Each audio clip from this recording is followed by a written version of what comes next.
right. Keeps getting better. How many more bones will you crush? Now I'm the bad guy.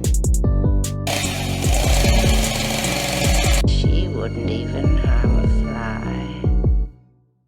Happy holidays, and today we got a special Christmas special, and let me tell you, it is a special one. This year's Christmas villain is Hans Gruber from the classic film Die Hard, a film many might not even consider to be a Christmas movie, but last year I had to review.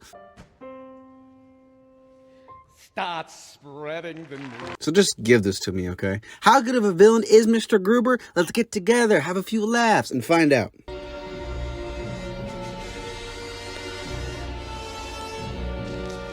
Straight up, we don't really get much here. We don't get a big backstory for Hans about how his mom hated Christmas or, I don't know, New York cops or anything like that. And he's honestly kind of left in the dark. What I do know, though, is that just like all of us, the dude likes some cash. So that's what he's going for here. Yes, the whole motive of wanting money, it's kind of played out, and I've made fun of plenty of villains in the past for that. But for some reason, it doesn't really bother me here. The whole movie is pretty much just a heist movie for Hans, and I'm not about to get mad because he doesn't really need a big explanation for his motives. It's just a classic film about bad guys who want money, and badass dude, he's gonna stop them. That's about it. We do know that Hans is educated though, and we see that on full display all throughout the movie. He talks about Alexander, and that's something that only smart people do from what I've heard. He talks about his education, and more importantly, we see it put into practice all throughout the movie. So yeah, he might not have a super tragic Christmas backstory about,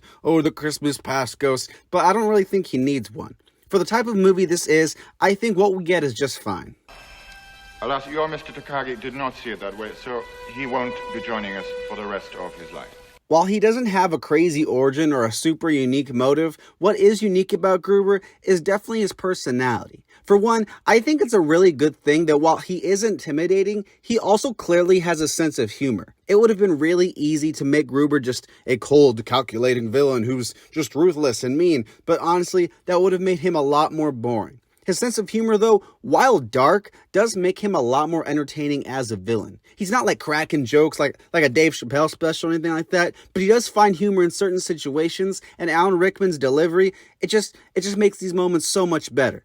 While on the subject of it, Alan Rickman owns this performance. For everyone that just knows him as Snape, we see with Gruber that while his deadpan delivery might be similar, it's impressive to see how just small nuances can make the two characters feel very different. Rickman does a great job of making Gruber intimidating, but also enjoyable to watch. I think one of the main reasons he's so enjoyable is because of how smart he is as a character. It's something about these characters who, plan the heist that make me just really admire how calm and collected they are under such extreme circumstances. No matter what John does or kills his homies, he's always very calm about the matter and just focuses on finding the next way to get out of a bad situation.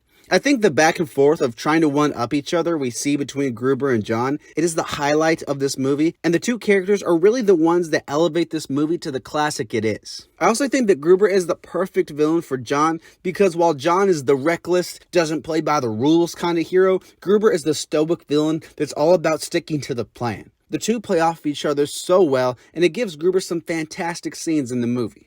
You know my name, but who are you? Just another American who saw too many movies as a child. Like I said earlier, I love all the moments between John and Gruber going back and forth with each other. John messes with Gruber, and I love moments like that, but also when Gruber surprises John with his cruelty or a certain trick he has up his sleeve, those are really good too. All the moments of Gruber being ruthless always make him way more intimidating as a villain, and they show us that this man is not messing around. When he kills Ellis, that's a great scene, first of all, because Ellis, but second of all, Hans is just great here. You got Ellis coming in and he's so arrogant, he freaking runs the place. And then we see Gruber's humor here as he's just pretending to go along with how the situation's going in Ellis's head. Gruber just toys with Ellis, and once it's clear he's just wasting his time, Gruber does what we all sort of hoping would happen, if we're being honest. Of course, all the stuff at the end is really good too, with Gruber discovering John's wife and the whole standoff at the end. Holly McClane all throughout the movie is a great device for tension because we know that if Gruber knew who she was, yeah, that'd be a big problem for John. When he eventually does find out, it's like, oh shit, it's about to go down. The last confrontation between our hero and villain, it's also really cool, and the whole gun behind the back thing, like, come on. That's freaking classic. The back and forth, as always, is great, and when Gruber repeats the yippee-ki-yay line, that's also a great example of his twisted sense of humor. Just like a lot of great villains, whenever Gruber's on screen, it's always entertaining. He's always enjoyable, and I like that. Telling you, you're just gonna have to kill me. Okay.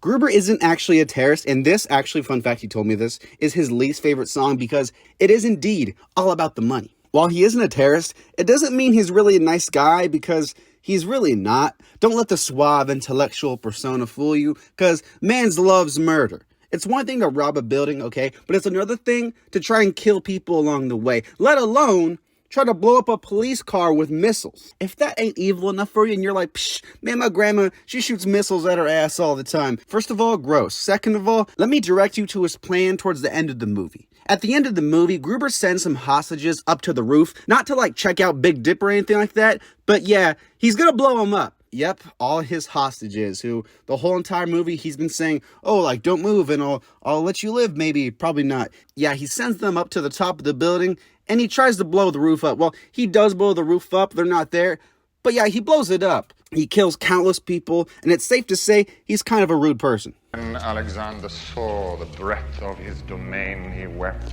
for there were no more worlds to conquer.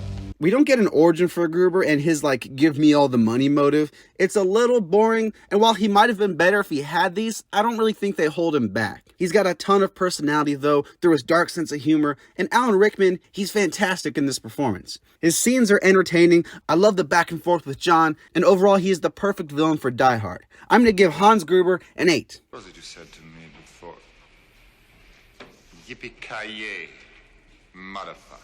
Thank you so much for watching, and make sure to subscribe because I make a new villain review every single week. Let me know who I should review next and what you think of Gruber. Cool. Merry Christmas.